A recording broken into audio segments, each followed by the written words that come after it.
تو بتانا مقصد یہ ہے کہ دنیا کی زندگی یہ ایک عارضی زندگی ہے۔ ہم خامخواہ اس میں لڑنا جھگڑنا، ایک دوسرے کے ساتھ بغض، ایک دوسرے کے ساتھ حسد، یہ انسان کو اپنی زندگی میں شعبہ نہیں دیتا، کیونکہ جب تک انسان زندہ ہے کوئی اسے اہمیت نہیں دیتا، اور جب تک آدمی ہمارے درمیان ہے، ہمارے ساتھ اٹھنا بیٹھنا ہے، تو ہمارے نزدیک اس کی کوئی ویلیو نہیں ہوتی۔ جب تک ہم ایک ساتھ دنیا میں ہیں، ہم آج یا کوئی اور دنیا سے رخصت ہو جائے گا۔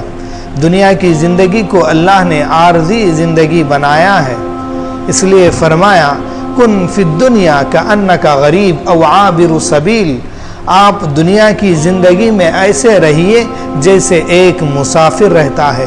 اللہ نے ہمیں یہاں کا مسافر بنایا ہے، پھر ہم کیوں ایک دوسرے پر طعن و تشنی، ایک دوسرے پر حسد، ایک دوسرے سے جلن؟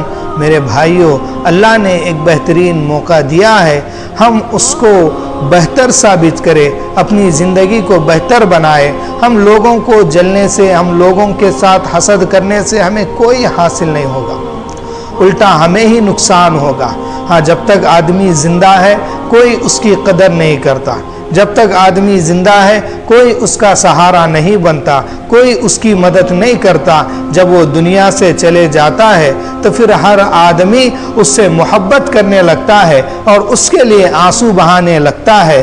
اسی لیے بہتر ہے کہ چاہے میں ہوں یا آپ ہو یا ہم تمام کے لیے ایک ہی زندگی ہے، دوبارہ موقع نہیں ہے۔ اسی لیے اپنی زندگی کو غنیمت جانو۔ علامہ ایک شعر ہے، فرمایا کہ آدمی جب دنیا سے چلا جاتا ہے تو بہت سارے لوگ جو ہے نا اپنے آنسوؤں کو ظاہر کرتے ہیں اور اپنے جو درد ہے، جو احساسات ہے اس کو ظاہر کرتے ہیں۔ تو شاعر یہ کہتے ہیں، یوں ہی نہیں ہوتی بھیڑ جنازوں میں غالب، ہر شخص اچھا لگتا ہے چلے جانے کے بعد۔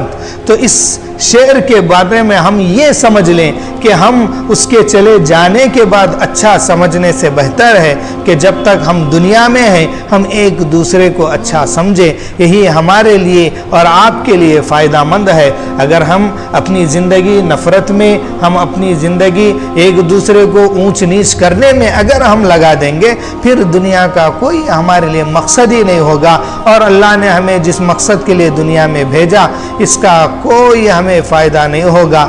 بہتر ہے کہ ہم ایک مسافر کی طرح رہے، ہم اپنے معاشرے میں ایک دوسرے سے محبت کرنے والے، ایک دوسرے کے ساتھ ہمدرد بنے رہیں اور ایک دوسرے کا ساتھ دینے والے بنے۔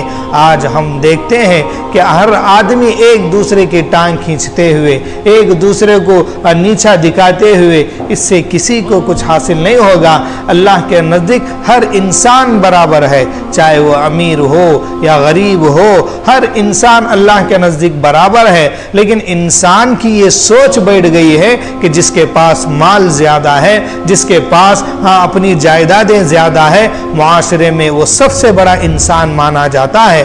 حقیقت میں تو ایسا نہیں ہے۔ اللہ کے نزدیک تو سب سے بڑا آدمی وہ ہے جس کے پاس تقویٰ ہو۔ تو میرے بھائیوں، بولنے کا ایک چھوٹا مقصد یہ ہے کہ اپنے آپ کو جو ہے نا نیچا بناؤ، اپنے آپ کو جو ہے نا ایک پست قد آدمی بناؤ، تاکہ ہم اپنی زندگی میں ایک دوسرے کے ساتھ بڑی خوشی سے، بڑی راحت سے، بڑے اطمینان سے زندگی گزاریں، اور ایک دوسرے کو ہم خوش کرتے ہوئے دنیا سے جانے کی کوشش کریں۔ یہی ہمارا آخری سفر ہے، اور یہی ایک ہمارا پہلا اور یہی ایک آخری سفر ہے۔ اس کے بعد کوئی ایک دوسرے کا سہارا نہیں ہوتا۔